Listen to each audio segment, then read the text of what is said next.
kind of stuff. So you want some numbers memorized again for just point of reference. You don't memorize a whole bunch, but just point of reference, you know, and you think, wow, that's so much to memorize, but this repetition helps a lot, you know, reviewing your notes daily will help a lot, that kind of stuff. Yeah. All right, so let's go back to this here. In the Rutherford, the nuclear atom model. So it's extremely dense. So if the gold's density, you get 19.3, so it's roughly 20 grams. The density of the nucleus, just to give you a point, of course this number you don't have to memorize, but I calculated it before, but it's approximately 2,000 tons per cubic centimeter per milliliter. So if you take 1 milliliter of that tiny volume, that's 2,000 tons of matter. That's insane, you know. And that just goes to show, you know, gold is mostly empty space because that's where the electrons are. Let's go to number 4 here. The space outside the nucleus is very thinly populated by electrons. So it's mostly empty space. Mostly empty space outside the nucleus.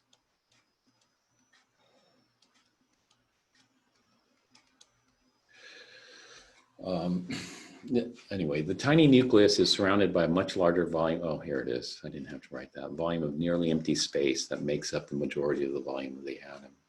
Okay, and so this is why you get some insane figure for the nucleus density here. Somebody might say, oh, that's crazy. You know, how can you get that much matter in such a tiny space? It seems crazy. And, it seems like you would be instituted in some institution claiming a density like that, but it's crazy. And that's because of the nuclear atom model. So let's take a look at that here. You know, it's all mostly empty space out here. Okay. So how do they weigh these tiny particles? You know, our balances, like our most expensive balances, which are like a couple of $1,000 up to $5,000. I think ours were actually $5,000. They measure to the nearest tenth of a milligram. Well, atoms weigh a lot less than that, and electrons even less. You know, electrons weigh way less. And so how do you weigh these things? Okay. And so let's talk about that next. How do you weigh atoms? The way we weigh atoms is by using a mass spectrometer. And so we'll get some atoms here. In this case, there's some solid here and they're vaporizing the solid. So they have some heater here. Or you could put gas. If you put a gas sample in here, let it shoot here. Or you have a liquid and you vaporize the liquid here. So first we got to get the it into the gaseous state, and that's how we weigh things in the gaseous state. The next thing we do is we charge them. So the atoms are neutral, and then this is an electron beam or electron gun. So the electron beam is like a cathode ray tube. It shoots electrons out, and these electrons get picked up by the atoms, and we have charged atoms. Charged atoms are called ions, and so these ions get accelerated. And so if these ions are negative, we make these positive plates here. If these are positive, the ions get accelerated to the plate. Some of the ions smash into the plate, but others make it through the slit. And then it makes it through another slit here. And so they're accelerated here. And they'll go straight unless there is a magnet out here. If there's a magnet out here, it's going to deflect them. Now, it depends on how heavy the atoms are. The heavier atoms are deflected less. You know, they have more inertia. So the heavier atoms are just slightly deflected. The lighter atoms here are more heavily deflected here. And so the lighter atoms impact here, the heavier atoms impact here. And so we can see that here. The heavy atoms are impacting here, the lighter atoms are impacting here. This detector is hooked up to a computer, and the computer can do a count. You know, how many heavy atoms hit here, how many light atoms hit here. So So this thing's called the mass spectrometer. This kind of works like a cathode ray tube, but rather than shooting electrons, you could shoot electrons through here. It's shooting atoms, charged atoms called ions, and these are being deflected, and we can see the deflection. What we have to do is we have to calibrate this, with some kind of calibration, and the calibration source is this. We're not going to weigh this. Obviously we can't stick the kilogram mass locked up in France through this. The way we're going to calibrate this is by using an atom. And the atom that is chosen is an atom called carbon-12. Okay, and so let me talk about carbon-12. This one here. Okay, carbon-12 is also written like this. Is comprised of 6 protons and then 6 neutrons and 6 electrons. And so if we combine all this mass, then one carbon-12 atom, the mass of one carbon-12 atom is defined as 12U. And so it's exactly, well, that's just by definition. And so the way the mass spectrometer is calibrated is you shoot some carbon-12 in here. Well, carbon-12, like a piece of graphite, you put a piece of graphite in here or a piece of coal, you vaporize some of the carbon atoms get shot through here, and let's say a carbon atom lands here. If a carbon atom lands here, then that is exactly 12U. Exactly 12U, infinite number of sig figs. And then you can calibrate the rest based on some physics. You can figure out that this one's this one's that one's this. And that's called calibrating. Once you calibrate it, then you can calibrate it with other, you don't need to use carbon-12, but carbon-12 is the standard.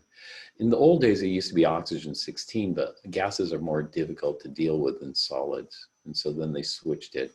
It used to be the old definition of the U was for oxygen-16. One oxygen-16 atom was defined as 16U exactly. And then they changed it. And so this definition is no longer valid, no longer. And so if you look in an old book, all the masses are slightly off because the definition was based on oxygen-16. In a new book, like post-1950s, it's going to be carbon-12 is your mass standard here. And so that means 1U is 1/12 the mass of a carbon-12. Well, you can't divide a carbon-12 atom into 12 pieces. So there's nothing that weighs exactly 1U. There's things that weigh approximately 1U, but there's nothing that weighs exactly 1U. There is something that weighs exactly 12U, and that's a carbon-12 atom. And so once we calibrate it, then we're done. We can use it to measure other atoms. And so over here, there's a sample of zirconium. ZR is the symbol for zirconium. And when they take a sample from nature, they find out there are 1, 2, 3, 4, 5 different weights of zirconium. The heaviest zirconium atom that they find is zirconium-96, and it weighs 95.9082734 U. These are ultra precise. Mass spectrometers can weigh things to incredible precision here. The next heaviest would be zirconium-94, which has a mass of 93.906, etc. Zirconium-92, which weighs 91.9, zirconium-91, which weighs 90.9, and zirconium-90, which weighs 89.9 U. These are U. U stands for the atomic mass unit. And so this is the definition of the atomic mass unit.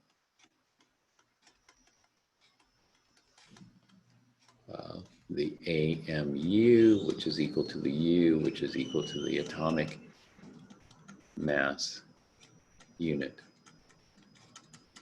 Here.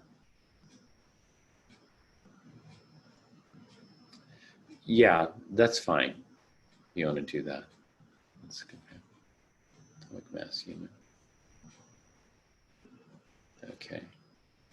There's not going to be one probably today. think.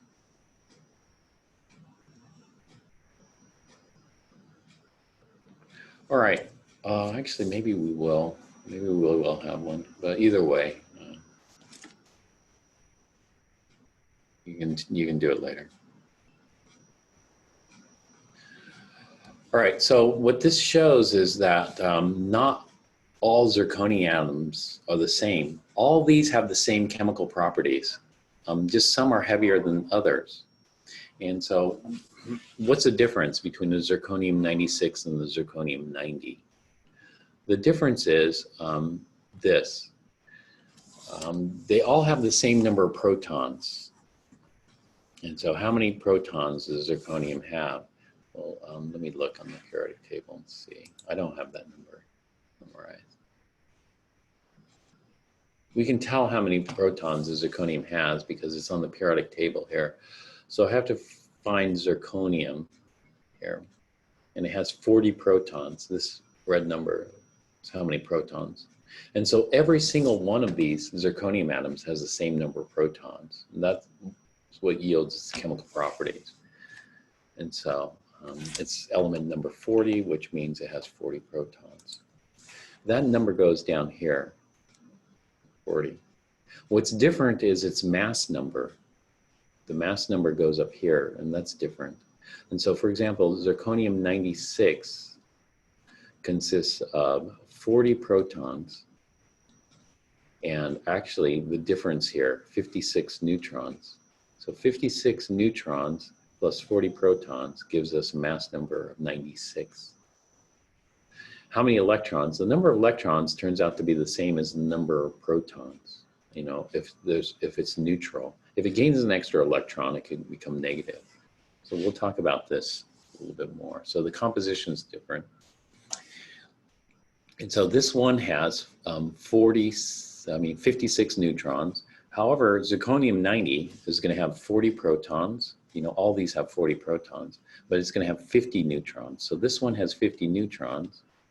This one has 56 neutrons. And so that's the difference. Otherwise, the number of protons and the number of electrons is the same. And so this one's just heavier. The neutrons don't impact the chemical properties. Chemical properties depend on electrical forces. Neutrons are neutral here. And so it's not going to impact the chemical. But we see zirconium-96, we don't see that many strikes here on the detector. It looks like the most abundant one. This gives a lot of signal here. In fact, zirconium-90, if we look at normalizing this, so if we add this plus this plus this plus this plus this, we call that 100% of the zirconium. And so this one, zirconium-90 is going to be 51.45%. Zirconium-91 is 11.22%.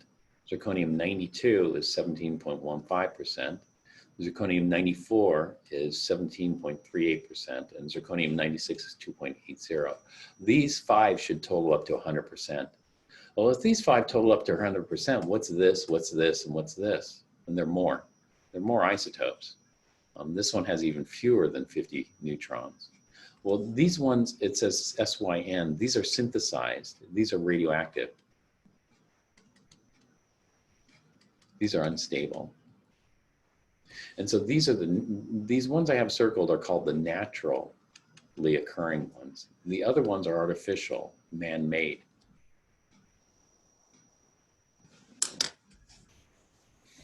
And so, yeah, this is what we call the naturally abundant isotopes. And so this is just a sample. It's not a man-made sample. This is a sample from nature. And in nature, we see 5 different. And these other ones we can make artificially. The nuclear chemists can make. Chemists don't do that stuff, you know. Nuclear chemists do that kind of stuff. All right.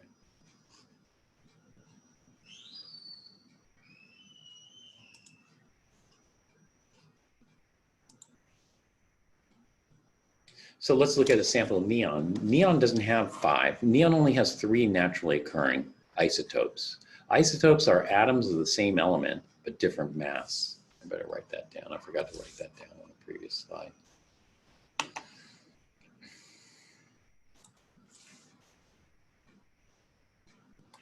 It's the same element, different mass. Same element, different mass. Atoms.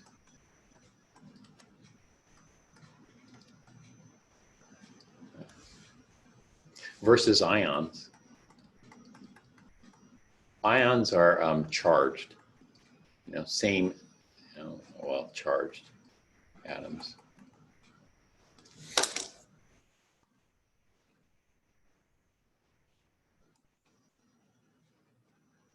So neon has 3. Actually, neon 20 is the most common one. So if we look at a sample, it's mostly neon 20. And then neon 22 would be the blue. And then once in a while, you might see a neon 21. A neon 21 is very rare. So we might see a neon 21 peak in here once in a while. It's kind of rare. But all these have the same chemical properties. Just some are a little bit heavier. The 22s are a little bit heavier. They move a little bit slower than the lighter 20s.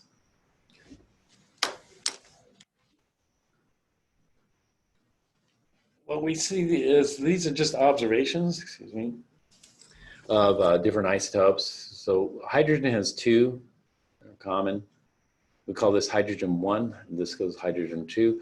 All the hydrogen atoms have the same number of protons. The number of protons is given by this number down here, so it has 1 proton. Helium has 2 protons. So these 2 isotopes have the same number of protons, but different number of neutrons. So helium-4 has two neutrons, so 2 protons plus 2 neutrons gives us 4. And helium-3 has one neutron, so it's a little lighter by 1. Now the mass number here, no, actually I haven't talked about that, have I? I'm going to talk about that now. Here.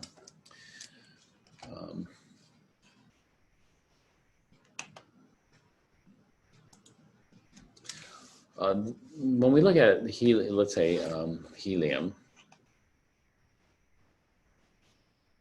Okay, what does the relative abundance mean? Just 1 second. I gotta do something really quick.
Professor, your mic is off.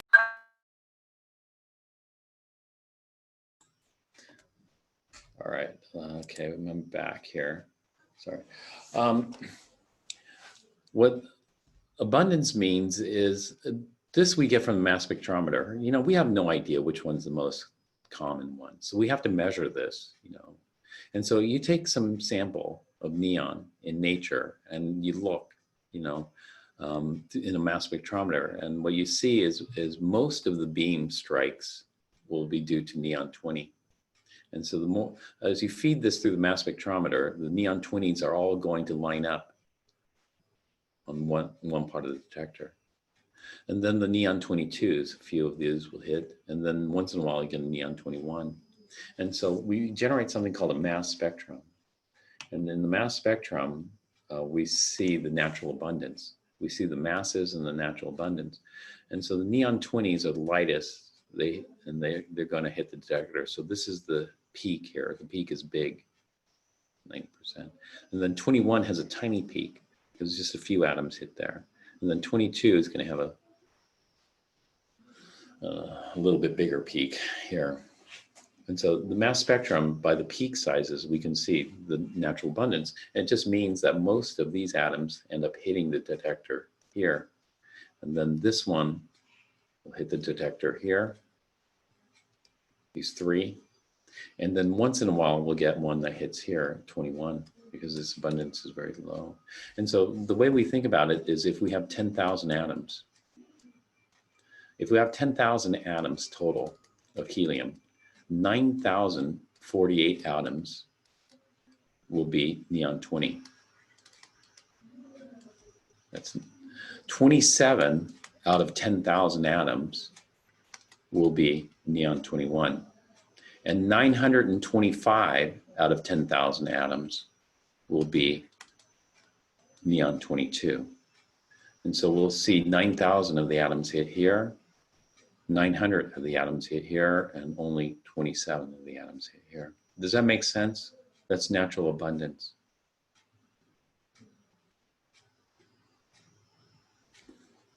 This is called relative natural abundance. Now, these are averages.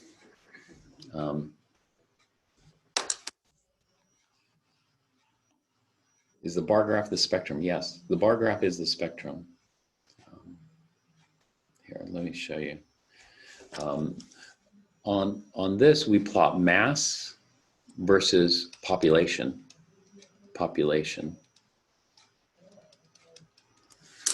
And so that's the spectrum. Let's take a look at the previous one.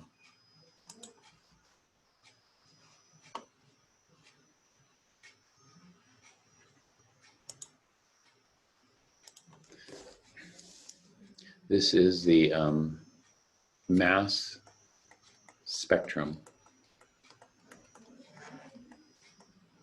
This shows us the spectrum of zirconium atoms, how much they weigh. We get this from the mass spectrometer, how much they weigh. I had to add this into the drawing, this from the Khan Academy. It didn't have the masses. The masses were missing. So I punched these in. And the relative abundance of the population. So this is the highest population here, just because it has the most strikes. The beams would look a lot different. You know, when you look at it, those beams look the same. But if you go online, you could get a more realistic picture of that. Let's show you. You know,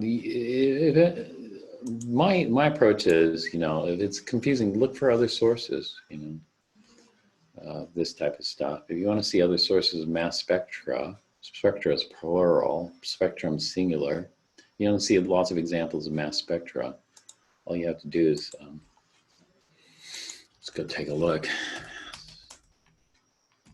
We'll just do spectrum here because look at the images here.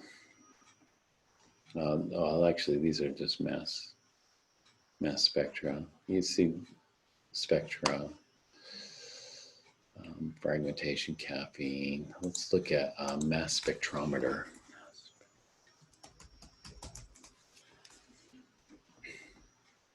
This is the one I grabbed off Khan Academy. Let's see another one. Shows something maybe a little bit more. No, that's the same as the one on Khan. The Chem 1A book has a nice one, but it'll take me take me too long to log in and then find it.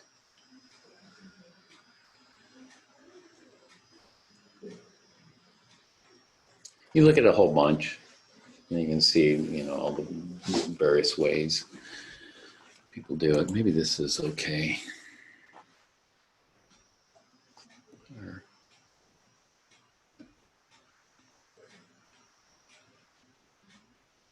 Well, anyway, it's probably not worth spending too much time on that.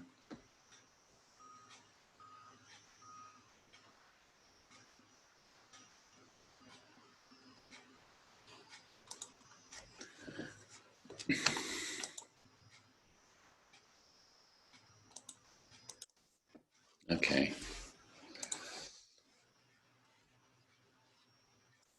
Well, anyway, So we get the relative natural abundances. Now the relative natural abundances can change. You know, let's look at oxygen as an example. If we look at oxygen, you know, each breath of oxygen you take, you're breathing mostly oxygen 16, as we call it. All the oxygens have 8 protons, 8 protons, 8 protons, 8 protons. This one, if it has 8 protons, then this has 8 neutrons. If this has 8 protons, then this has 9 neutrons. And if this has 8 protons, this has 10 neutrons, because this upper number here, which let me talk about, is called the mass number. This figure is from your book. It's not the greatest, but at least this one, because it's the scaling. And so let me rewrite this here. So if I look at an oxygen, you know, atom like that, that's the symbol. And then I have the number of neutrons here. This number of neutrons is called Z. Z is the atomic number, and it's the number of the element. And so oxygen is element number 8. Its atomic number is 8, and it's the number of protons. And so all oxygen atoms are going to have the same 8 protons, but they're going to have different number of neutrons. And that's given by A. The number up above here is A, which is called the mass number. The mass number is the number of protons plus the number of neutrons. So we say 16 here.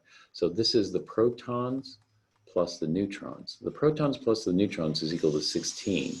The protons is equal to 8. So if the protons is equal to 8 and the protons plus neutrons equals 16, the number of neutrons is 8. And so oxygen 16 has 8 protons, 8 neutrons, and 8 electrons.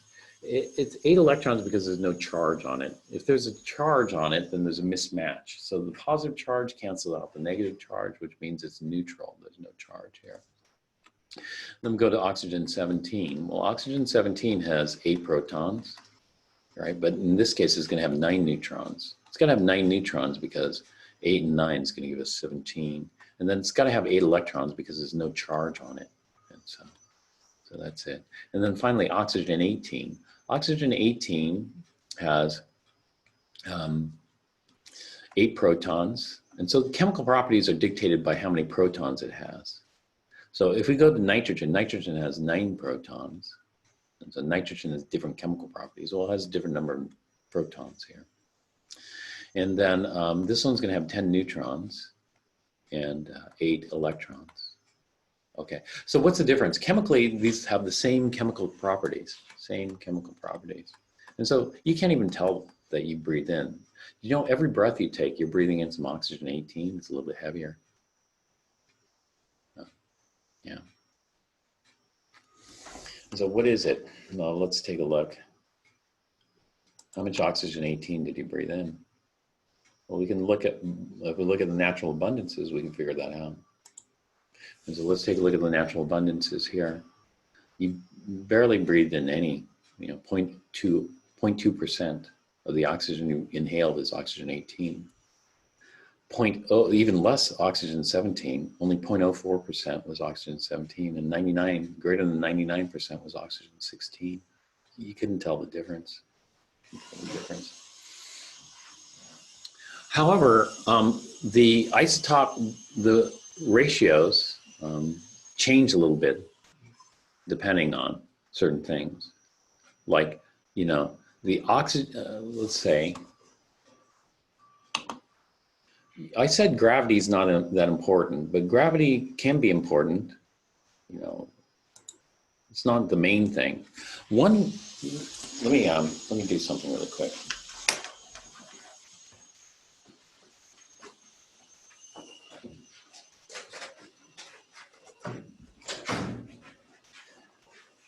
Where might gravity be important? Where gravity is important is these ratios. These ratios are very important for certain types of chemists. So there are some chemists that are very interested in ozone. Ozone consists of 3 oxygen atoms. And so if we look on Earth, there's ozone produced by smog and pollution. And so we have this ozone on the surface of the Earth. Ozone is O3, ozone. And then this is ozone from pollution, automobiles, whatever. And then we have the ozone layer way up here. This is the ozone layer. This is ozone pollution down here. It turns out that you can tell the difference between these two ozones. How can you tell the difference between these two ozones? It's easy to tell the difference between these two ozones. You know what happens is fractionation. Have you heard of fractionation? Probably not. Fractionation is like this. What sinks to the bottom? The heavier ones or the lighter ones?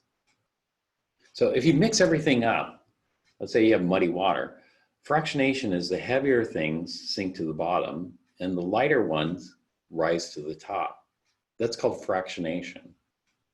And so what happens here is that the ozone way up here is enriched in the lighter oxygen 16, whereas the ozone down here has more oxygen 18, you know, not much more, just, you know, it's, and so like say these numbers are probably around here near the surface of the earth. And so on the surface of the earth, we expect 0.2% oxygen 18, but in the ozone layer, way up at high altitudes, we expect less. So the percentage of oxygen 18 in the ozone up here is less.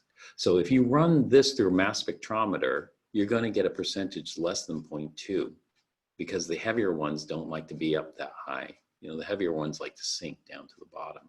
So the oxygen that's found up here is the lighter ones, you know. Does that make sense? And so in that sense, gravity does play a role. And a lot of people are very interested in the isotope ratios because the isotope ratios can tell you different things, you know. This also goes for, you know, there's certain things where isotopes get fractionated. Geologists love this stuff, you know, geologists love isotopic fractionation. It's a big topic in geology. But us chemists, all the oxygens behave chemically the same, so we just treat them all the same, you know, kind of thing. Some chemists are kind of curious about this, you know, and other things, but for the most part, we'll just breathe. When we breathe O2, we're breathing O2. We don't really care which isotope of oxygen it is. Okay. When you drink a glass of water, do you need to know you're drinking heavy water and light water? You know, when you drink a glass of water, the lightest water molecule that you're going to drink consists of two H1s. This is the light water, an oxygen 16, and an H1. Well, once in a while, you might drink a heavy water. A heavier water might be an H2, an oxygen 18, and an H2. And the difference in mass, this one weighs about 18 U. You know, just approximately 18 U. This one weighs approximately 22 U. This water is much more dense, you know. This water is less dense. So if you could separate these, there's ways of separating these. If you could separate this, you could use a centrifuge or something else to separate these. And you just drank this, you're drinking more dense water, you know, than the other. But it would be too expensive to separate those, you know. But maybe somebody might be interested in drinking just this, you know, who knows. Okay. So each glass of water you drink, you're drinking a mix, but it's mostly this because 99% of the hydrogen is H1, 99% of the oxygen is O16, so 99% of the water that you drink is going to be like this, greater than 99%.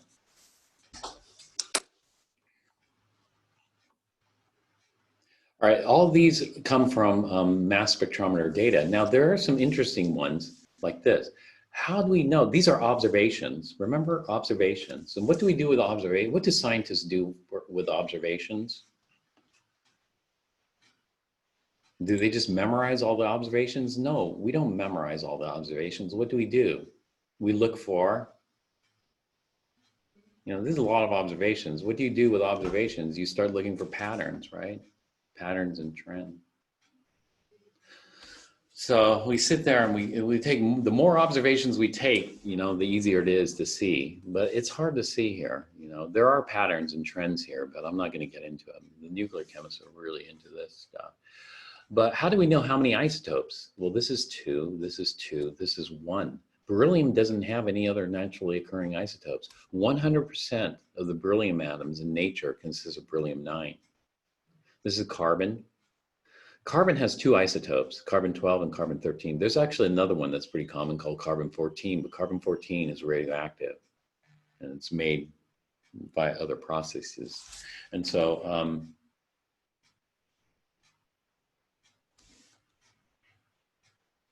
okay.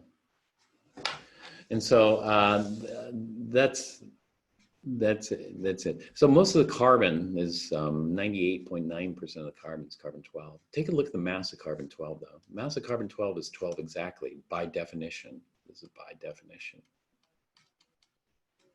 It used to be oxygen-16. It used to be oxygen-16 used to be exactly 16, but then they decided to switch because it's easier to get carbon than it is to get oxygen. And so they switched to carbon, but it offset all the masses again. And so now they're offset a little bit, but it doesn't matter. You can make up any unit you want, you know, grams, pounds, U, and then you can make up a new one called whatever you want to call it, you know.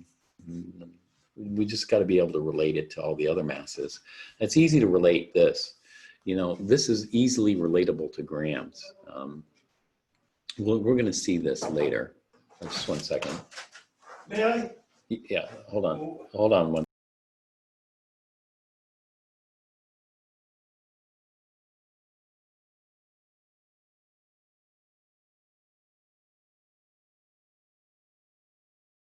Okay, sorry.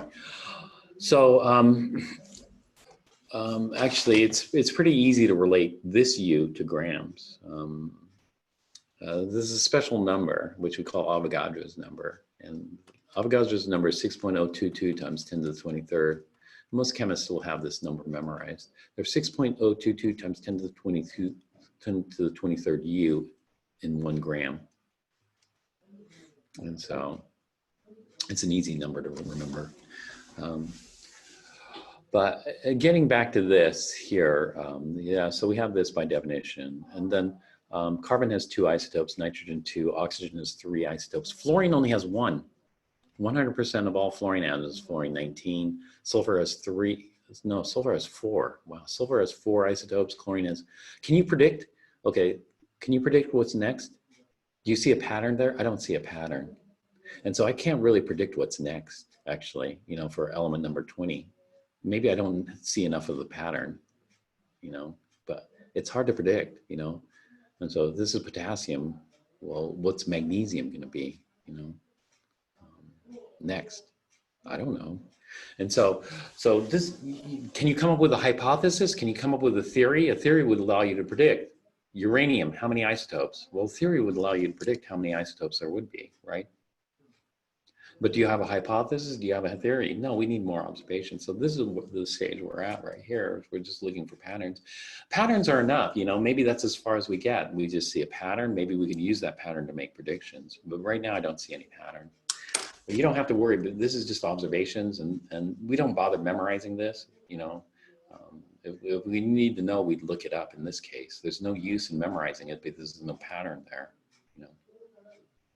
Does that make sense? So chemistry is a mix, you know, it's a mix. We want to, you know, there's factual observations. These are factual observations or experimental observations mixed with theoretical. The more theory we know, the more we can predict things without having to, you know, actually measure it using a mass spectrometer. For here, we have to measure it because we don't know the theory, you know, dictating the nucleus, you know, that's nuclear chemistry, the realms of nuclear chemistry. We're in chemistry.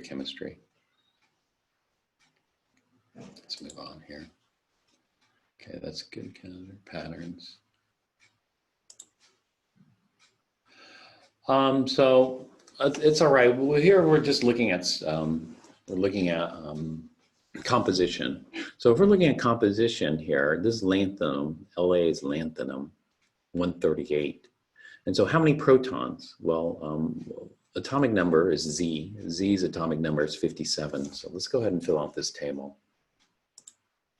I'll do it with you here. So the atomic number is 57. That's a Z. This is a Z. What's the symbol for mass number? The symbol for mass number is A. Here. So what's A? A is 138. The name of the element, lanthanum. Lanthanum. How many protons are there in lanthanum? Yeah, good, 57 protons. How many neutrons? You could do that by the calculator too. It would be 138 minus 57, 81 neutrons. How many electrons are there?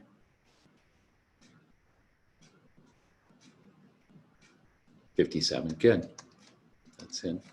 Now the mass number, note, this is important. Mass number is not a mass. Mass number is not a mass. Is not a mass. The mass number equals the number of protons plus the number of neutrons. Well, how much does a proton weigh? Mass number is not a mass, but it is an approximate mass. It's an approximate mass because the mass of a proton is 1 U roughly, the mass of a neutron is 1 U roughly, and the mass of an electron is really small, kind of negligible. So this is going to weigh about 138 U, but not exactly 138 U. And so we can see that here in the previous slide. Let me go back to the previous slide for a moment. Clear the drawings here.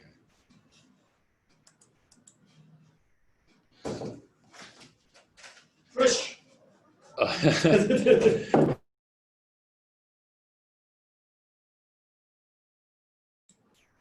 All right, just had a thing there. So the mass number 18 is not a mass. The actual mass is 17,999,1604. It's close to 18, right? Close. But this is an exact number. It's 8 protons plus 10 neutrons. It's an exact number. Mass number is 17, but the actual mass is 16,999,13150. So again, here it is. Mass number is 12. The mass is exactly 12, but that's you could go. This is by definition. This is the only case that that's going to happen, and it's because it's by definition. And so that's kind of weird. And so, but it also means that you know, sometimes people get confused because it's called the mass. Phosphorus. Do you know what the symbol of phosphorus is?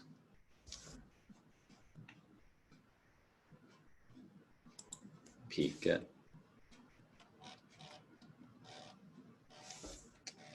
The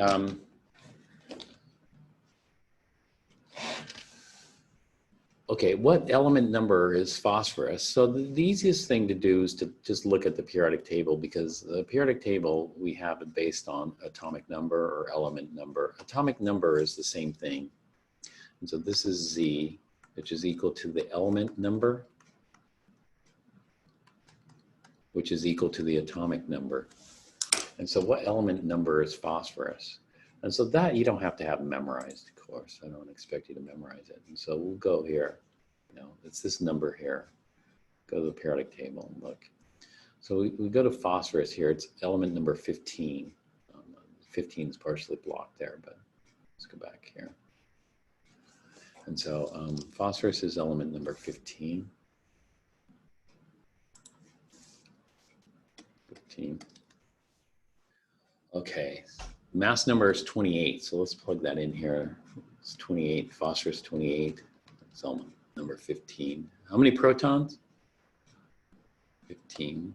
Good. How many neutrons?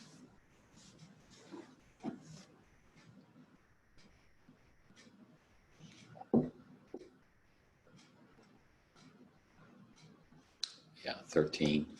And the electrons would be 15. So we could do that there. Good. Good. So we could do the rest. Oh, I don't know what element number 29 is. Here we could figure out certain things. Figure these out. We have enough information. As long as we're given 2 of these, we can figure out the rest. Okay. We'll move on here. Now, when we get to the periodic table, there's not enough room to write in all the isotopes in the periodic table. You know? So for example, sodium, there's only one isotope. And so all sodium atoms weigh 2299. It has 11 protons. Now,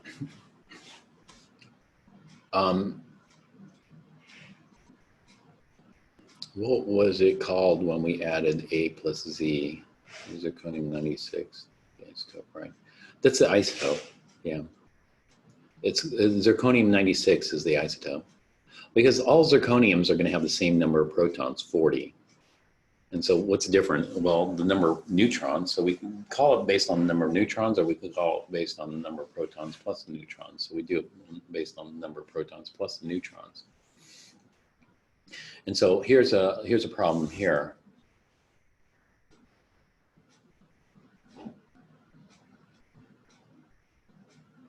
A is the isotope, that's correct. And so when they write it in this form, okay, look here, let me tell the question for the rest of the class.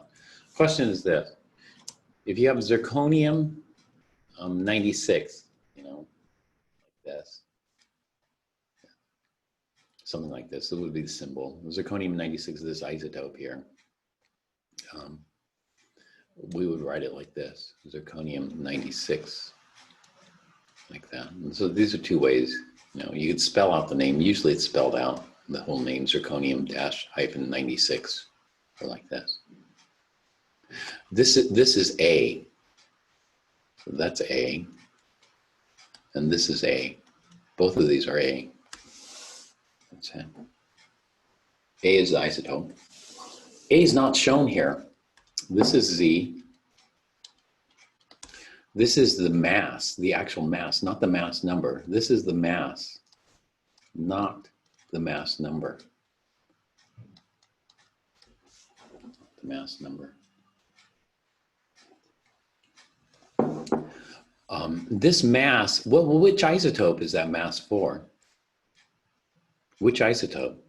It's not for any of the isotopes. It's the average mass of all the isotopes. Okay, it's the weighted average mass. The weighted average mass of all natural isotopes, not the man-made ones, all the natural isotopes.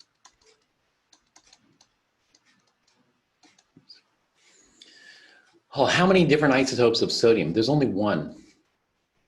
Only one isotope is natural for sodium. What is it? Well, here, I know I have Z. Z is 11, so I'll put that down here. What is A? This is not A. You know, this is not the mass number. This is not A. What is A?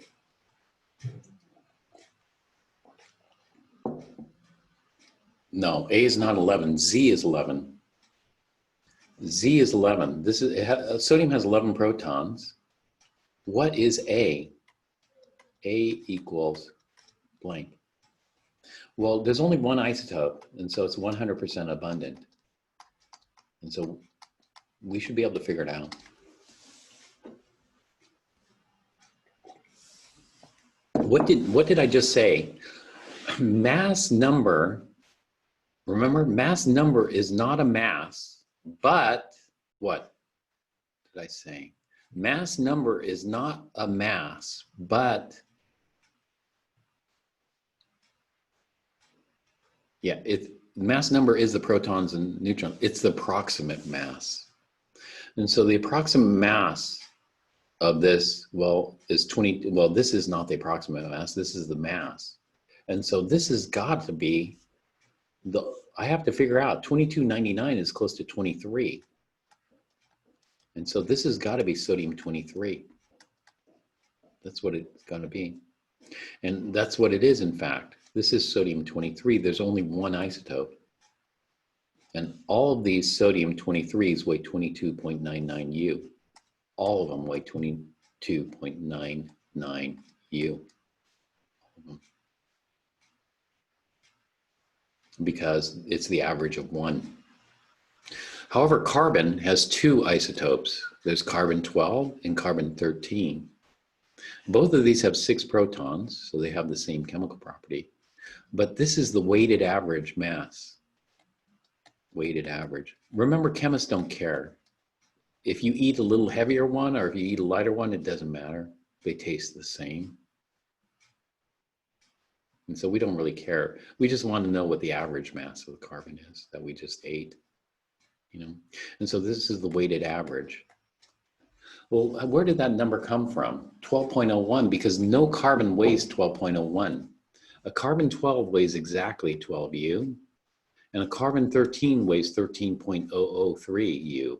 And there's no carbon that weighs 12.01 U, whereas all sodiums weigh the same amount. All sodiums weigh 22.99 U, all of them in nature, because there's only one. And so when I look at the average, they're all, you know, the average is the mass of each individual sodium atom in nature. But when I look at carbon, this is the weighted average here. And so how do you do the weighted average? The weighted average is going to equal the fractional abundance times the mass. And so it's the fractional abundance of each isotope. So 98.93 out of 100. So we're going to go percent is parts per 100 are carbon-12. And 12 weigh 12 U exactly. And so plus the fractional mass of the other one, I mean fractional abundance, which is going to be 1.07 out of 100 are going to be carbon-13, and carbon-13 weighs 13.003354837.8 U.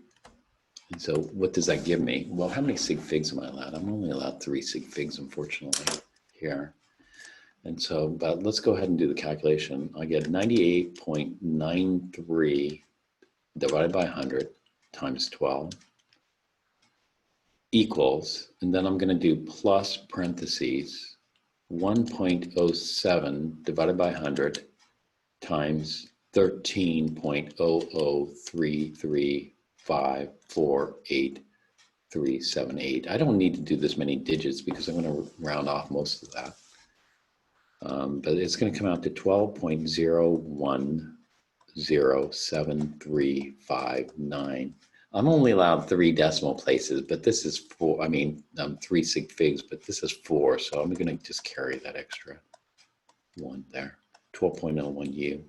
And so what this says is that the average carbon weighs 12.01 U, but the average is not a 50-50 average. You know, the average is heavily biased towards the lighter carbon here. And so it's like here, it's 99% carbon-12 and 1% carbon-13. So the mass is going to be 99% closer to carbon-12, you know, than carbon-13. Does that make sense? And so this is the average mass of a carbon atom found in nature. And so we don't know how many isotopes there are. You know, we need the mass spectrometer, we need the actual data. There's no simple pattern to determine how many isotopes there are. Like I had no idea there's only 1 isotope of sodium. And since there's only 1 isotope, there's only 1 type of sodium, and that's sodium-23. That's 100%. 100% of the sodium that you put on your French fries is sodium-23. However, chlorine, there's 2 isotopes. There's chlorine-35 and there's chlorine-37. Z is often omitted because you can get that off the periodic table.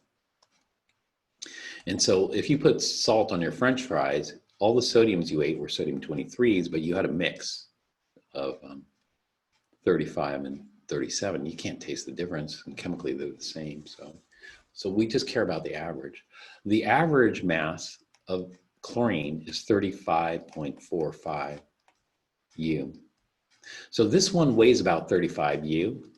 This one weighs about 37 U, you know, approximately. And so what this says is about 35 and a half. 35 and a half means it's mostly chlorine 35. It's 75% chlorine 35 and 25%. If it were 50-50, what would it be? If it were 50-50, we'd be at 36 U. And so if it was 50-50, the split, 50% 35, 50% 37, then we'd be right in the middle, and the average would be 36. If it's 75% this, then it's 75% lighter, so it's 35 and a half. If it's 75% of the heavier, then it would be 36 and a half, you know, as we're looking at this. And so I'm visualizing this graphically. If it's 100% 35, it's 35. If it's 50% 35, it's 36, right in the middle. If it's 100% 37, it's 37. If it's 1% 35, then it's going to be closer to 37 over here, 1% away, that kind of thing. So different ways you can think about this.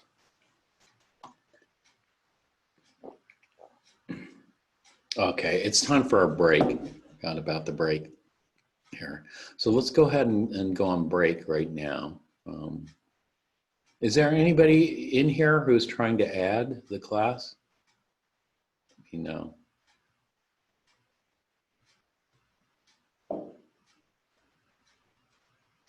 Okay, Alyssa? Anybody else?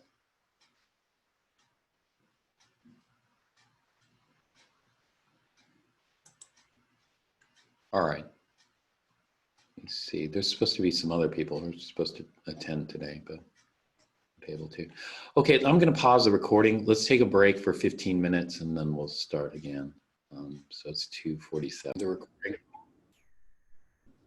So again, when we look at the periodic table, we can't tell if there's one isotope, two isotopes, three isotopes, or whatever, five. Some of these have 5, 6, 7 isotopes that are naturally occurring, and we don't know. We just have the average here because, again, chemists, if all the isotopes behave, they have the same chemical properties, just some are a little heavier than others, then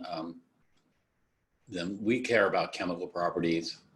And therefore, we're going to be looking at this. And so, but you know, gravity could have a role, like at the bottom of the ocean. At the bottom of the ocean, that's probably going to be enriched in heavier water than at the surface of the ocean. You know, and in that sense, gravity can have an impact on how water fractionates. You know, the heavier water is going to sink to the bottom, the lighter water is going to rise to the top. But, you know, that's over tremendous. You know, the bottom of the ocean is higher than, you know, the top of Everest in terms of, you know, changes in elevation. And so there's a pretty big altitude difference there. So let's move on here.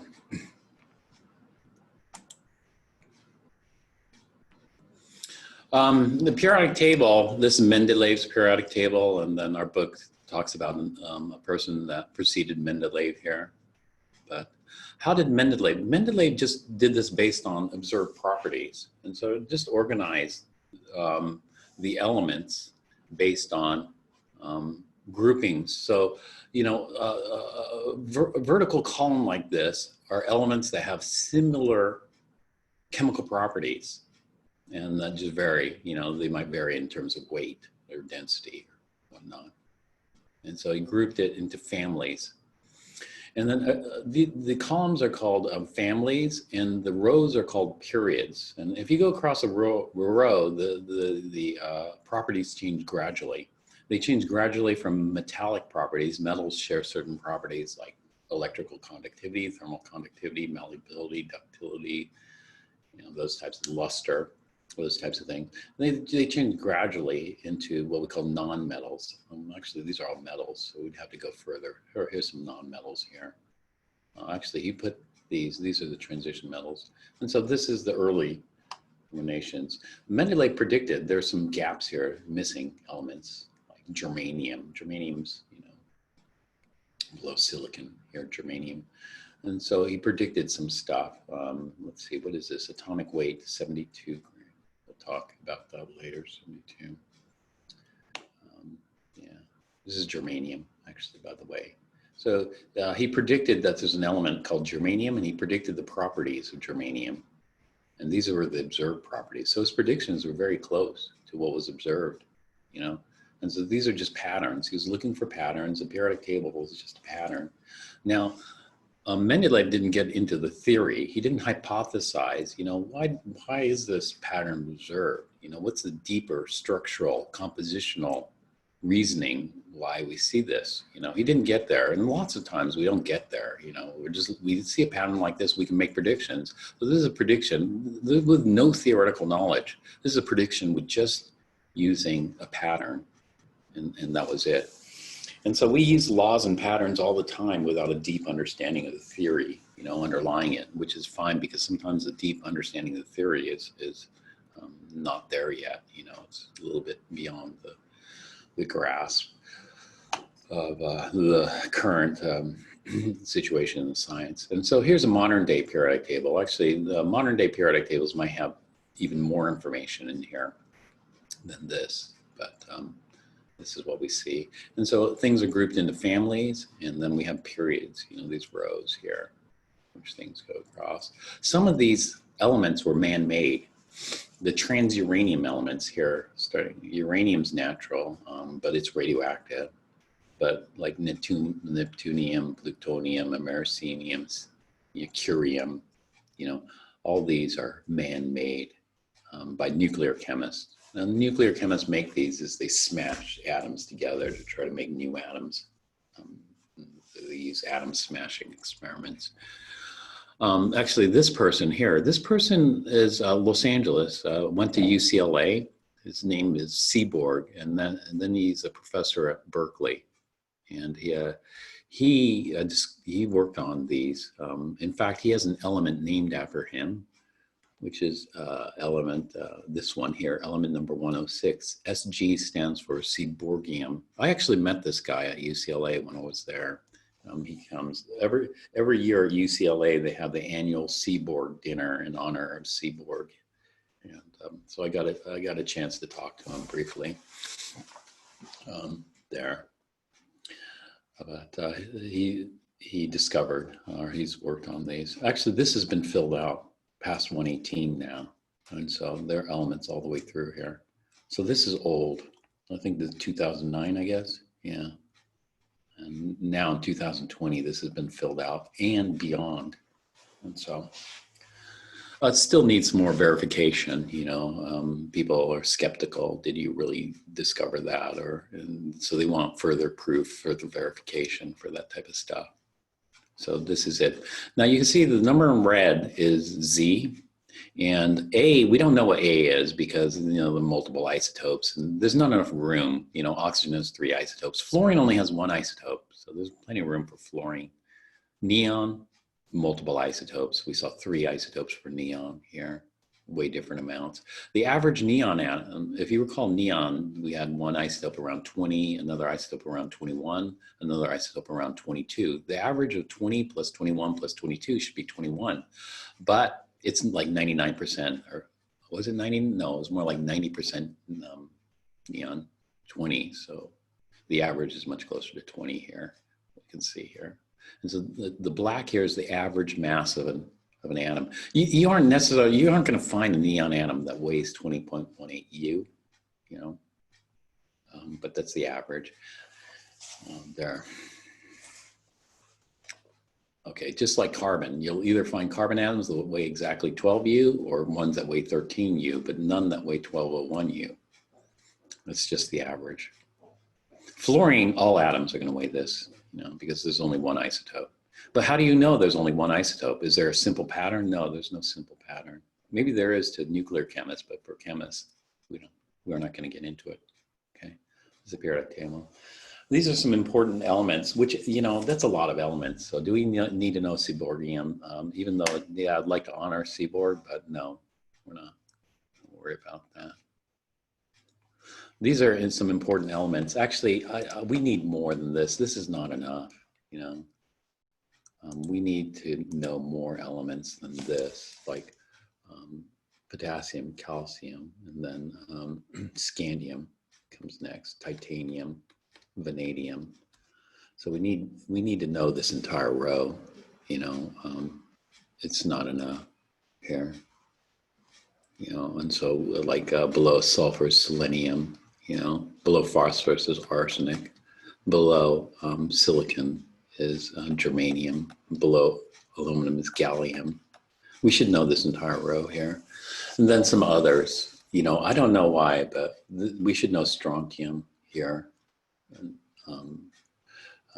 potassium, we should know cesium here. We don't necessarily need to know this one. This one is radioactive, you know, and so this one's not so common here. What else should we know? Krypton, we should know xenon for sure. Xenon should be there. That's probably enough. Tellurium, maybe. Tellurium, maybe.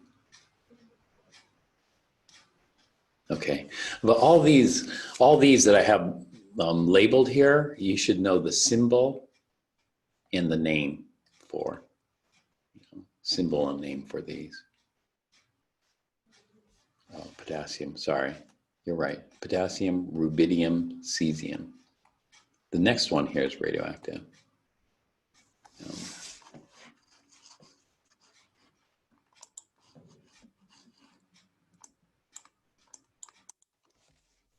And so the next one you don't need to know because radioactive, it doesn't live very long, you know.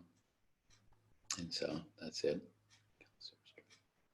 But this is important here. Okay, there we go. And so, yeah, make sure you memorize.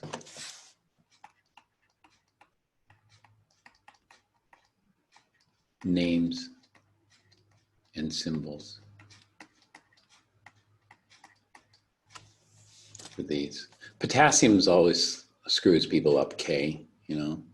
What else screws people up? Manganese and magnesium screws people up. Manganese is Mn, magnesium is Mg.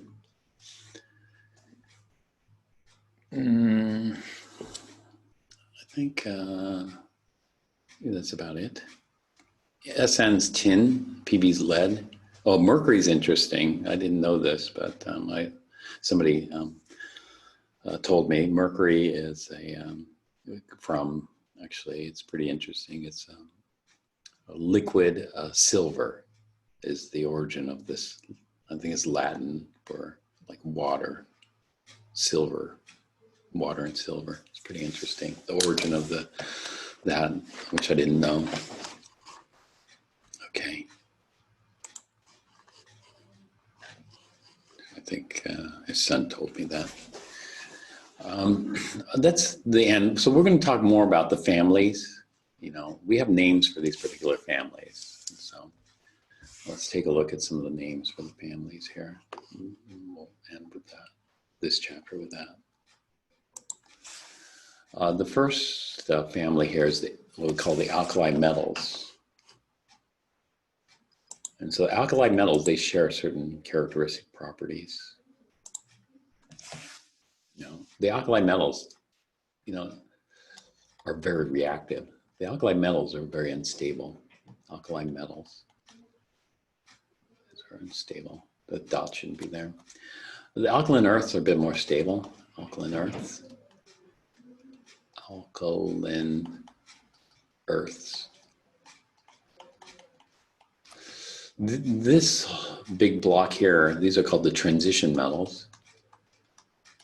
Transition metals. This is the boron family, you know, the boron family. This is the carbon family.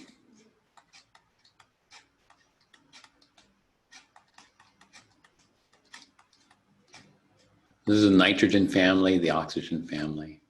The nitrogen family sometimes are called the pnictogens. Pnictogens. How do you spell pnictogens again? Pnictogens.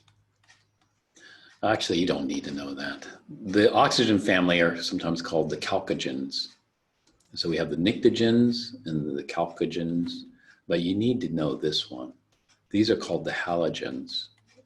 So we don't care about the pnictogens, at least the name. You could just call it the nitrogen family. And the chalcogens, we can just call it the oxygen family. But you should know halogens, which is the, actually it's fluorine. Hydrogen's weird. Do you see hydrogens here and here? That's because hydrogen has properties that throw it in with the alkali metals. And hydrogen has properties that throw it in with the halogens here. And this last family has a special name too that you need to know.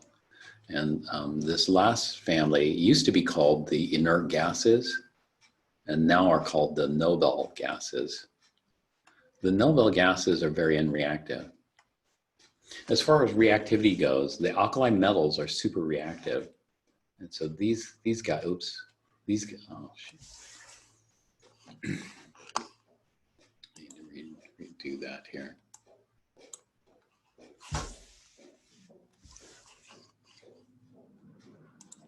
The alkali metals are very reactive.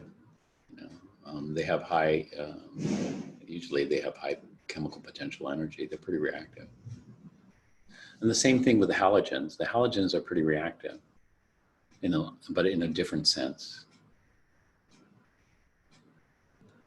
You know, in a different sense. And so, turns out the, you know, the charges and this type of stuff is important. So one of the things the halogens want are electrons. Halogens want, you know, even though they have, like for example, chlorine has 17 protons, 17 electrons. Chlorine wants one more electron, make it 18. And so the halogens want electrons. However, the alkali metals kind of want to get rid of an electron. So sodium has 11 electrons, but it wants to get rid of one to get to 10 electrons. So we'll talk about that more in the next chapter. Then we have the lanthanides and the actinides. These are called the rare earth elements. Rare earth elements. They aren't like samarium and europium, neodymium. These are rare earths. These are a lot of use in electronics, but they aren't so common. The rare earths, pretty much the first, you know, the first one. Like here, a lot of these are radioactive. So thorium, palladium, uranium, neptunium, these are radioactive guys here. So the rare earths are mainly this one, the lanthanides here. There are two types of periodic tables. And two types of periodic tables you see are depend on the numbering. Take a look at the numbering here. So 37, 38, 39, 40. Take a look at this numbering. Okay, 53, 54, 55, 56, 57. Where's 58? 58's down here. So it goes 55, 56, 57, 58, and 59, all the way to 71. Where's 72? 72 is back up here. And so there's tables that kind of insert this block here, right here. And there's other tables that will go 55, 56, and then drop down here. So 57 would be here, but element number 57 is lanthanum. So they put lanthanum here. And lutetium, element number 71, gets put up here. So lutetium would start here. And so it's just two styles of numbering, and there are pros and cons of each style of numbering the periodic table. We'll look at it maybe later. Maybe we'll skip it.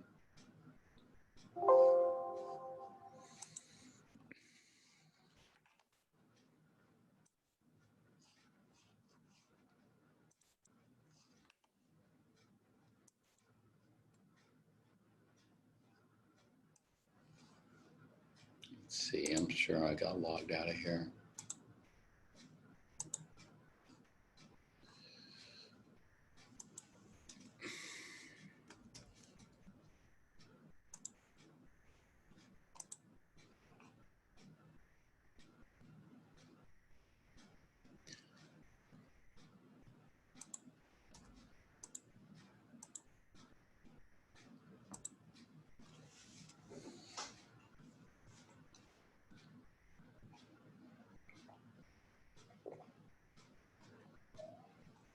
So let's take a look at some of the problems from the end of the chapter, just to review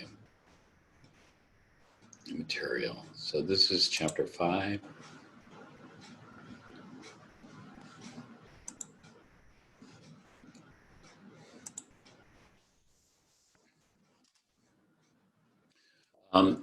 So we'll just try to go through these rapidly, you know. According to Dalton's atomic theory, can more than one compound be made from atoms of the same two elements? Yeah. You could think of an example like this: carbon monoxide and carbon dioxide, the law of multiple proportions. So carbon monoxide, CO, carbon dioxide, CO2. So the answer is yes. But, you know, it's not an infinite number. You know, we can't have an infinite number. So for example, we can't have this carbon oxygen 1.13, you know, and then carbon oxygen 1.14, and then that. They're simple whole number ratios. List made, no, I don't want to. We're just going to do the ones with the answer in the back. Show that Dalton's atomic theory explains the law of definite composition. Law of definite composition is another law. A law of definite composition is that water, let's say in the US, is the same as water in Russia, for example. It's H2O.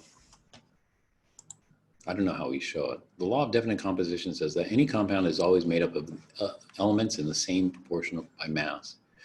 Dalton's atomic theory explains this by stating that atoms of different elements combine to form compounds. So a definite composition is based on mass. And so, well, mass is tricky because, you know, we're looking at the average masses anyway, but it just falls through because of the atom ratios. Anyway, CO2 is always 2 oxygens, 1 carbon. The chemical name for limestone, a compound of calcium carbonate and oxygen, is calcium carbonate. When heated, limestone decomposes into solid calcium oxide and gaseous carbon dioxide. From the names of the products, tell where you might find the atoms of each element after the reaction. How does Dalton's theory explain this? Okay, so this is an example of a chemical equation here, calcium carbonate. We could look that up, but in the next chapter, we're going to be doing nomenclature, so we'll start here. Calcium carbonate is CaCO3. It's a solid. And when we heat this up, it forms solid calcium oxide. Calcium oxide is CaO solid. And then what's left over? 1 carbon and 2 oxygens. If I have 1 carbon and 2 oxygens left over, that's CO2 gas. And so this is a very interesting reaction here. Calcium carbonate, limestone is very abundant in places like Rome, let's say. And you need a lot of heat to do this. This is the luxury of time. If you want the luxury of time, then you can really make good progress of certain things. Let's say you're just struggling. You're always struggling. Let's say you grew up in Roman times, and you're always struggling to find food. And so you spend all your time looking for food. That gives you no time to do anything else, right? And so this is like studying too. If you have extra free time, you can really learn a lot more. And so I saw this very interesting documentary. I think it was like a National Geographic documentary or something like that. And it's a documentary about the development of concrete. You know, the Romans developed concrete, and concrete is just an amazing material. You can build, you know, aqueducts that last centuries. You can build the Colosseum, which lasted centuries as well. But concrete is an amazing structural material. And how did that? Well, that came about because, one, the Romans had plentiful food source. They weren't hunters gatherers, but they were farmers, and they had livestock and that kind of stuff. So they had more time to do what? More time to do experiments. So one of the things that they experimented with was limestone and heating limestone up. They also had coal. With coal, they can have extremely hot fires. And so the combination of leisure time, time for experimentation, and coal and limestone led to them being able to synthesize calcium oxide. So if you look at some old Roman kilns, or Roman kilns dotting the surface, that's where they generated calcium oxide. Calcium oxide is a key ingredient in cement that's used for concrete. And so this was key for making concrete, this reaction. So this is a very important reaction here. in civilization. Anyway, let's go back to this. So atoms just get rearranged. The calcium ends up here, carbon ends up there, oxygens end up there. So atoms just get rearranged. That's what they say here.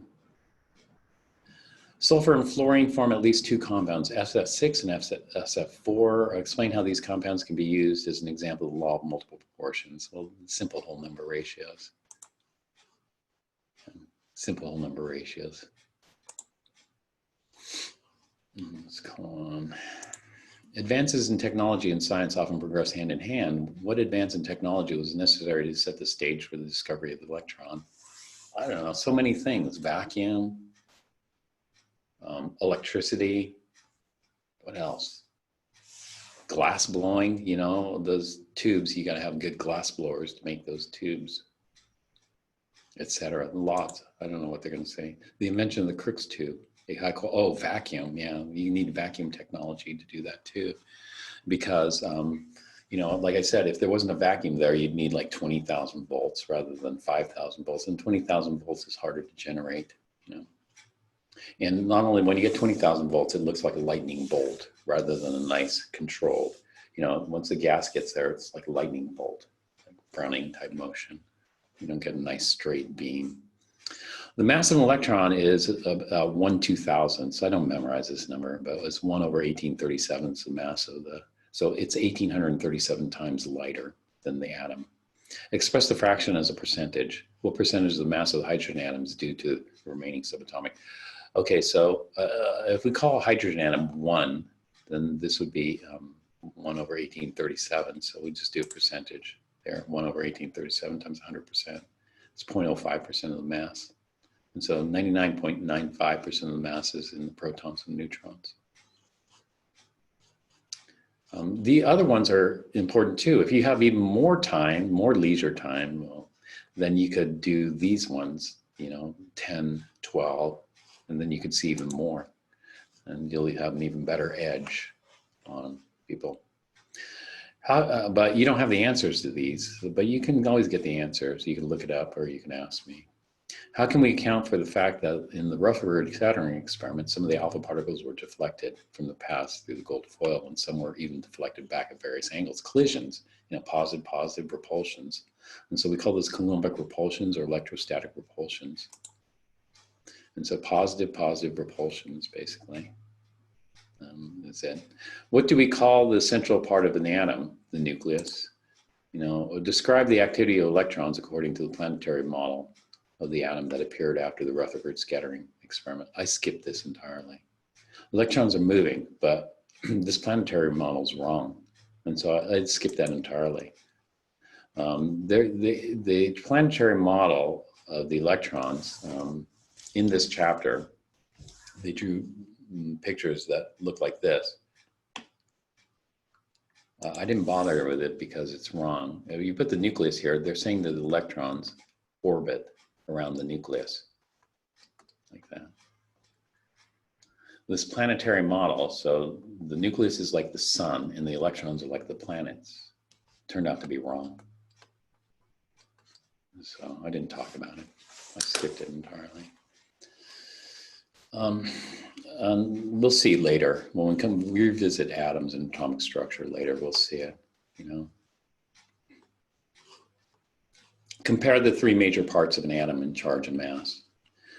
Protons, neutrons, and electrons.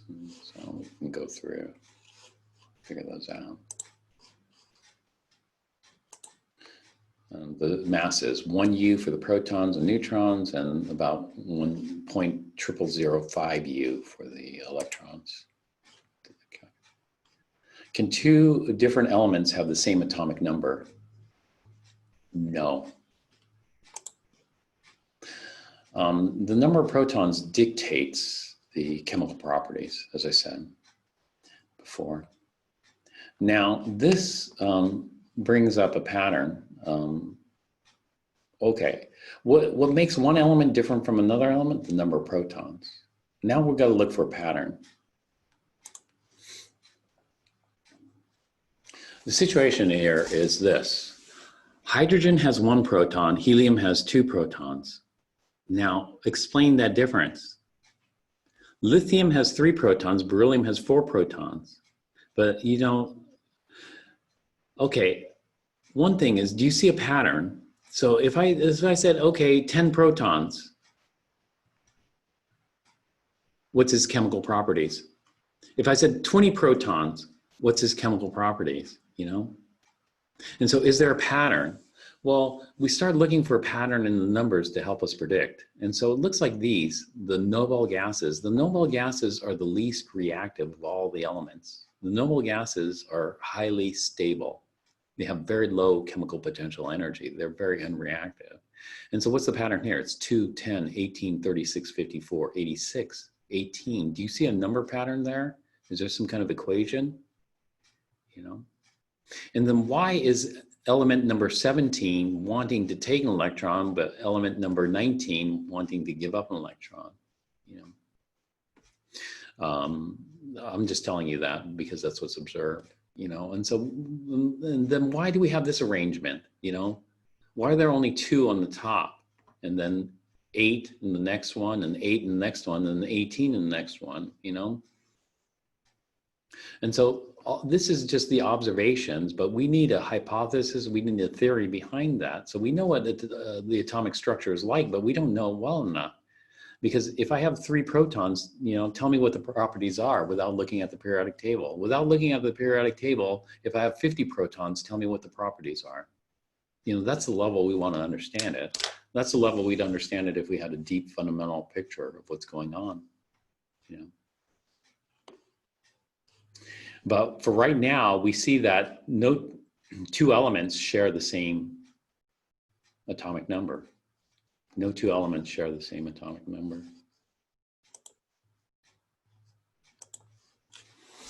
Explain why isotopes of different elements can have the same mass number, but isotopes of the same element cannot. Yeah, some of the mass numbers are very similar. You could have a mass number, 2 elements with the exact same mass number. Their masses aren't going to be exactly the same, but the mass numbers are going to be the same. That happens often. So for example, if something had 8 protons and 8 neutrons, it'd be 16, 8 and 8, 16. But there are different ways you can generate the number 16. So for example, if you had, rather than 8 protons, you had 7 protons and 9 neutrons, that would also be 16. So there are different ways you can do that. But once you start changing the number of protons, then it's a different element. So, so you can't have the same element having the same, well, anyway, you could read about it here. You can fill out the table here.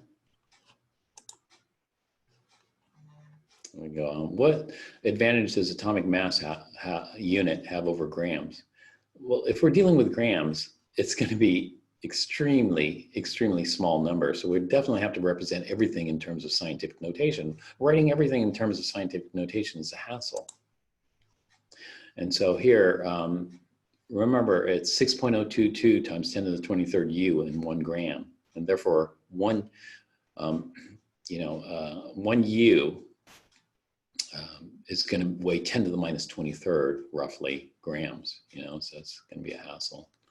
The mass of an average atom of a certain element is 6.66 times as great as the mass of an atom of carbon-12. Using either the periodic table or the table of elements, identify it. So the average mass is almost 7 times the mass of carbon-12. Well, how much does carbon-12 weigh? Well, carbon-12 weighs exactly 12 U. So 6.66 times 12 gives me 79.92. So what has an average mass of 79.92? Then we look at the periodic table and see what has an average mass of 79.92. And that looks like bromine. It's got to be bromine, which has an average mass of around 79.90. And so we'll go back here and look. We got, it's got to be bromine. Bromine. The atomic masses of the natural isotopes of neon are 1999, 244, etc. The average of these 3 masses is 20.99. 1920x1080. The atomic mass of neon is listed. So this is just a straight average, not a weighted average. And so they're assuming it's one part of this, one part of this, and one part of this. Well, that's not what it is in nature. It's heavily biased towards this. And so the average is close to 21. This is 20, 21, 22. The average is close to 21 if we have this in equal proportions, but they're in unequal proportions. It's more heavily weighted towards the 20, so the average is going to be closer to the 20. So this is what they're saying here. The mass of 60.4% of the atoms of an element is 68.9257. There is only one other naturally occurring isotope of that element, and its atomic mass is 70.9249 U. So if there's only one other isotope, then both of those have to add up to 100%. And so I already know what the percentage of this second isotope is, because 60.4 plus what gives us 100%. And so that's got to be 39.6%. And so I know the abundance of this is 39.6%. And then that'll add up to 100%. Calculate the average atomic mass of this. So it's more heavily weighted towards this. And so this is about 69, this is about 71. So it's going to be closer to 69 than 71. Well, we can use that equation I put up earlier. Let's see how they did it. Rather than using fractional abundances, I use fractional abundances. They use decimal abundances. And so I did 60.4 over 100. And so for me, I did 60.4 out of 100, weigh this much. And then the difference here, this is 39.6 out of 100, weigh this much. And then we can get the average. The average, well, this turns out to be gallium, which has an average mass of about 69.7 U.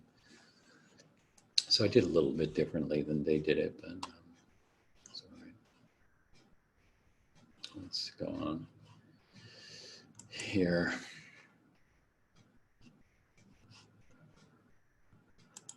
Okay, so we got to fill in. So this is, here we're given the, this adds up to 100%. There are only two isotopes, so we got to figure out the average. Look at this one. We could do this one in our head, almost. We could do it almost in our head, because this one's going to be easy. Why is it going to be easy? It's close to 50-50. If it's close to 50-50, then it's midway, it's halfway. It's just slightly more towards this. So this is 107, this is 109. So what's in between 107 and 109? 108. And so the answer is going to be 108. See, 107.9. If we want it more precise, we do the calculation. Sometimes we don't need it more precise. You know, sometimes we're doing multiple choice and we just need a ballpark. And so that's 108, it's silver. This is close to 50-50, but it's slightly biased towards 121. This is about 121, this is about 123. So it's going to be slightly biased towards 121. It's not going to be right in the middle. So 122 would be right in the middle. So it's going to be slightly under 122. So slightly under 122, it's 121.8. Or we could just calculate it. You just use the equation to calculate it. It's fine. But sometimes we don't need to. Oh, this one is hard to calculate in our head, but it's going to be closest to 140 because look at it, it's 88.5%, 140. So it's going to be very close to 140, but we have to add it up. So fractional abundance of, this is isotope 1, isotope 2, isotope 3, isotope 4. There are 4 isotopes. So it's very close to 140 here. This is 5 isotopes. So we just add 5 terms in there. Get it? How many elements are in period 5? Period 5 would be the 5th row. And so let's take a look at the 5th row of the periodic table. Here. So this is period 1, 2, 3, 4, 5. 5 has 18 elements. 1, 2, 3, 4, 5, 6, 7, 8, 9, 10, 12, 13, 14, 15, 16, 17, 18 elements there. That's period 5. Now, period 6 is very tricky because period 6 has this weird thing. Remember, the weird thing is 55, 56, 57, boom, drops down here. Goes to 71, then pops back up here. There wasn't enough room. They could split this off, but they'd have to make more room. So what they did was they removed it out of here and put it down here, kind of thing. But these have different, different type of thing, deal. And so there are more, like another 14. So it'd be 18 plus 14, 32. Let's continue on here. Write the atomic numbers of the elements in groups 3, B3. Group is a family. And so what is group 3B, the atomic numbers? Okay, let's take a look at that. This is group 3. It's a scandium family, 3B3. And so it's scandium, yttrium, lanthanum, actinium. When we look at that, it's 21, 39, 57, 89. Do you see a pattern there? Maybe, maybe not, you know. We're always looking for patterns. We can see patterns, and it's a lot easier than memorizing raw data. Memorizing raw data is very tough, you know. I'd much rather do patterns than raw data.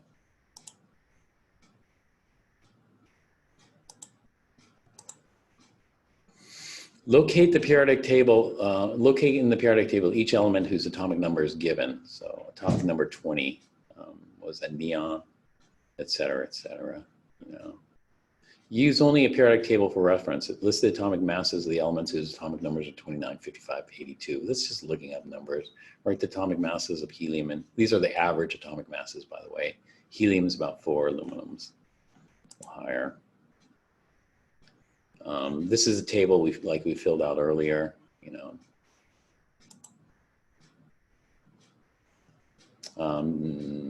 Skip that. Dalton proposed that atoms of different elements always combine on a one-to-one basis. No, they don't have to combine on a one-to-one basis. That's false. Oops. Let's just look at the answer. According to Dalton, all oxygen atoms have the same diameter. True. The mass of an electron is about the same as the mass of the proton. That's false. Electrons are 2,000 times lighter. There are subatomic particles in addition to electrons, protons, and neutrons. This is tricky. We would say false here, but the protons can be broken up into smaller particles called quarks. The protons and neutrons are, these can be broken up into smaller. And so there are subatomic particles. There are more, but there aren't any more that make up the atom. These are the only 3 that make up the atom. And so this one's tricky because these ones in turn can be broken. And so there are subatomic particles in addition, no, false, okay? But if we consider quarks, which make these up, then it's true. So it's tricky. It depends on if they're going to include quarks. But when we look at our nuclear atom model, there are no quarks there.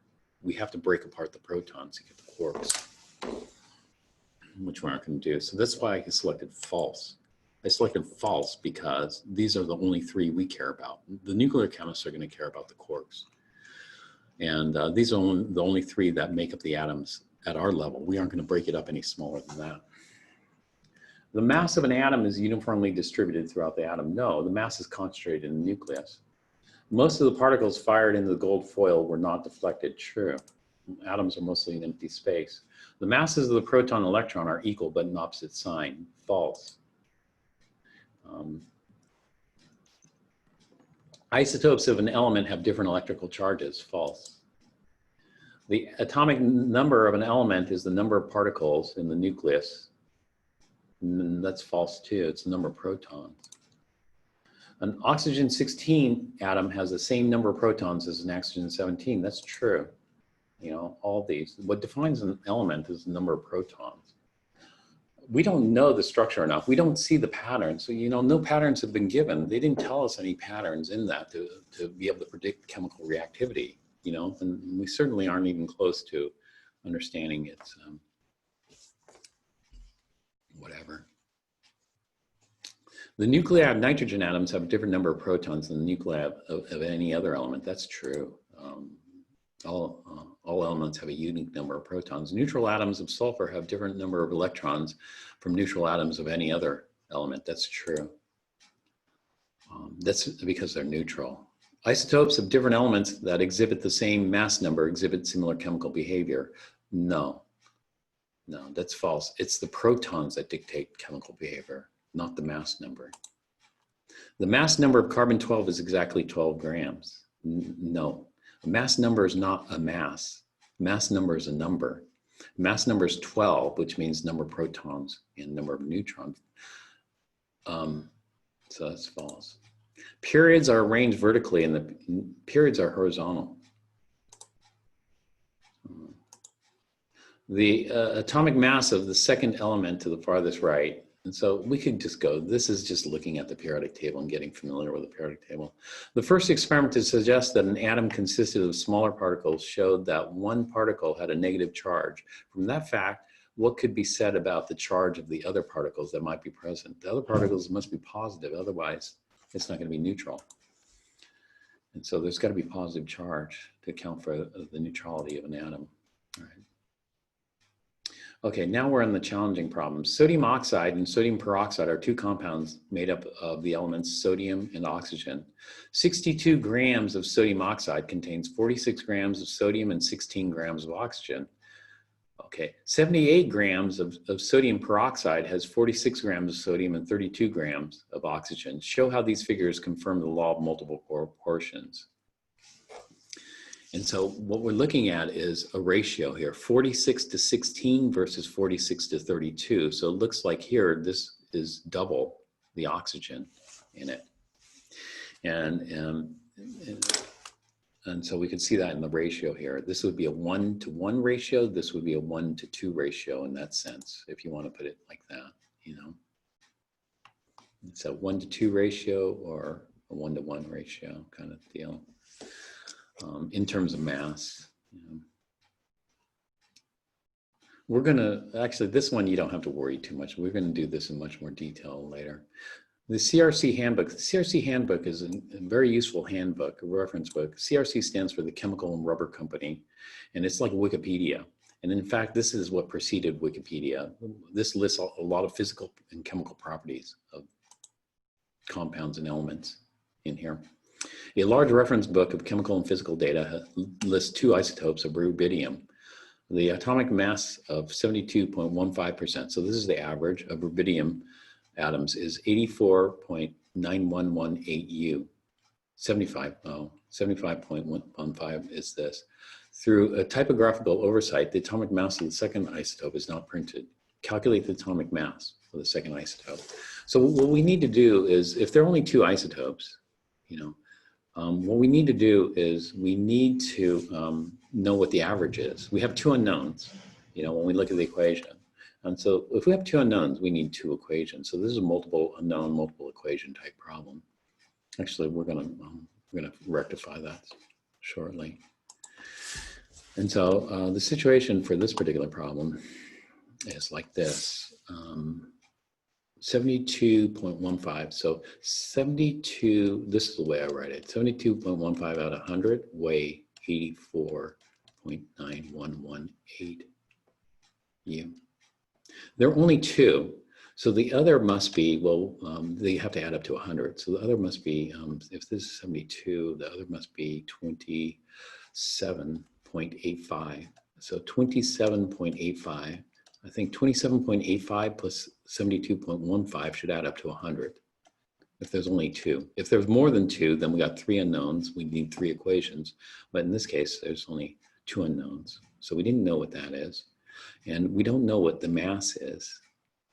And so the mass is, we don't know what the mass is. So we figured out one unknown here based on the equation. These have to add up to 100. And then we have this unknown out here. This unknown we get from the periodic table because they tell us what the element is.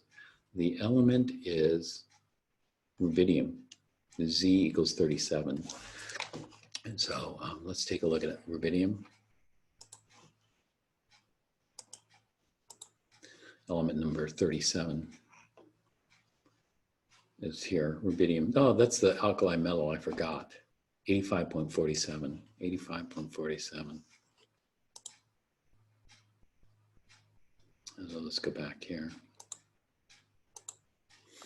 And so we know that the average from the periodic table is 85.47.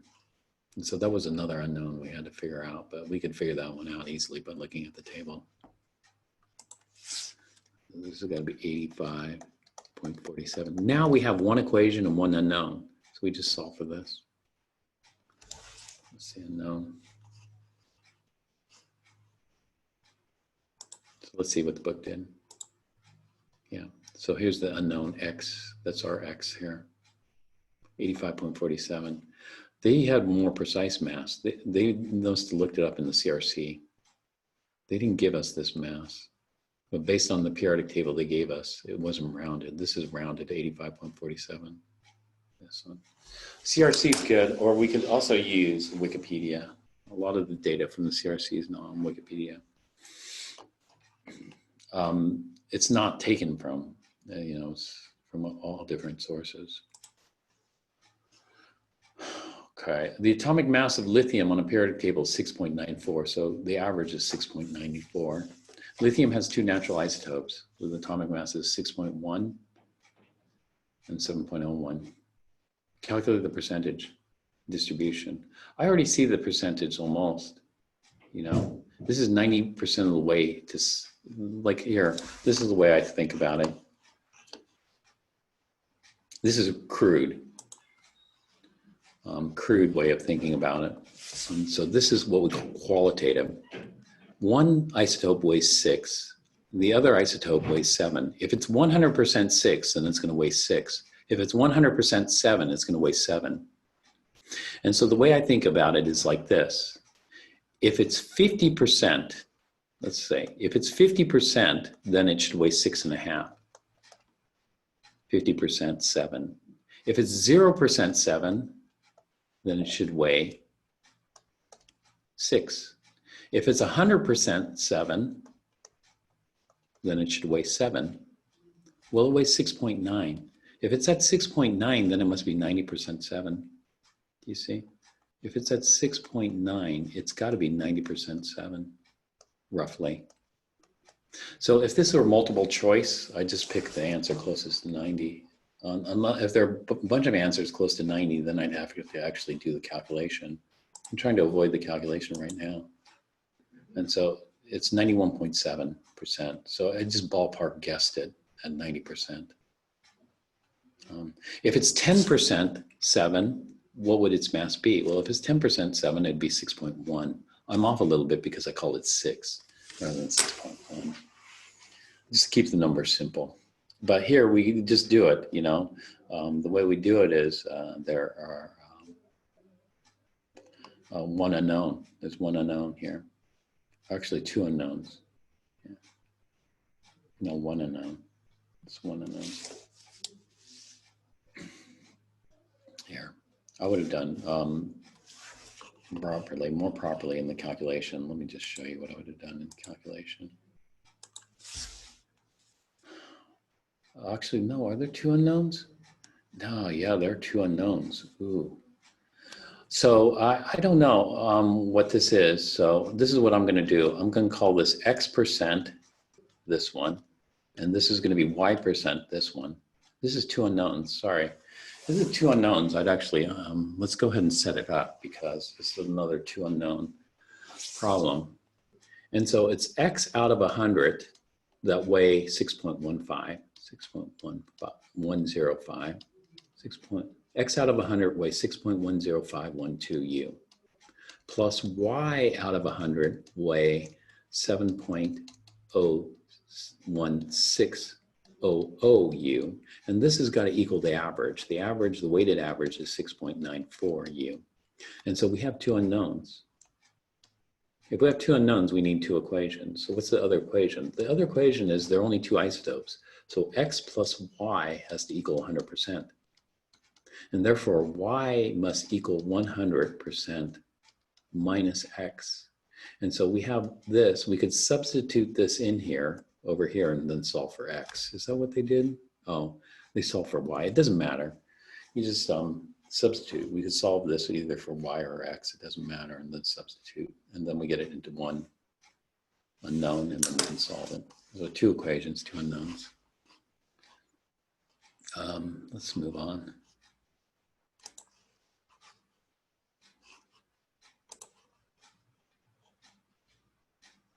When Thomson identified the electron, he found the ratio of its charge to its mass. The E over M ratio was the same regardless of the element to which it came from. This showed that the electron is a unique particle that is found in all atoms of all elements. Positively charged particles found at about the same time did not all have the same EM ratio. Later it was found that even different atoms of the same element contained positive particles that had different EM ratios. EM is charge to mass ratio. What does that suggest about the mass particle charge and positive? Let's just read the answer. Different EM ratios for positively charged particles from different elements indicate that unlike electrons, all positively charged particles are not alike. The protons are all alike. And so what they're saying is the nucleus can have different charges and different masses. You know, the nucleus changes. If they were looking at the protons, all the protons would have the same charge to mass ratio, just like the electron. And so they're talking about nuclei. Nuclei are going to have different. Why were scientists inclined to think of an atom as a miniature solar system? They're just trying to figure out, you know, that was a hypothesis. The hypothesis turned out to be incorrect. You read about it, but it turned out to be incorrect. Isotopes were unknown until, so we're going to talk about what the correct way of visualizing electrons are later. Isotopes were unknown until nearly a century after Dalton proposed atomic theory when they were discovered. It was through experiments more closely associated with physics than with chemistry. What does this suggest about chemical properties of isotopes? Yeah, nobody even knew the existence of isotopes because you can't tell the difference. They taste the same. Chemical properties of isotopes of an element are identical. The element carbon occurs in two crystal forms, diamond and graphite, actually more. There's buckyballs and amorphous carbon. Amorphous carbon is like coal. The density of diamond is 3.51 grams per cubic centimeter. The density of graphite is 2.25. So diamonds are a lot more dense than graphite, 3 times that of water, and graphite's about double. The volume of a carbon atom is 1.9 times 10 to minus 24. And as stated, 1 gram is 6.02 times 10 to the 23rd. Calculate the average density of the carbon atom. The density of a carbon atom is its mass over volume. Here's the volume of a carbon atom. And then we got to figure out the mass. The mass is going to be dependent on which isotope we're looking at, carbon 12 or carbon 13. They're taking the average. So this is the average density. So the average density is going to be closer to 12, but we'd write 12 or 13 because we want to know the density of which of those specifically. And they're using some dimensional analysis here. So they're going to convert, they want it in grams per cubic centimeter. So they just converted U into grams using this conversion factor. And then they get the density in grams per cubic centimeter, which is, what is that, 11 grams per cubic centimeter?